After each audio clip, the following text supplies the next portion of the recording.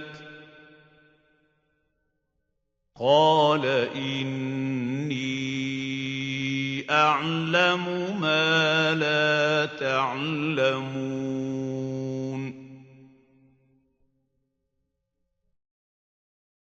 2/30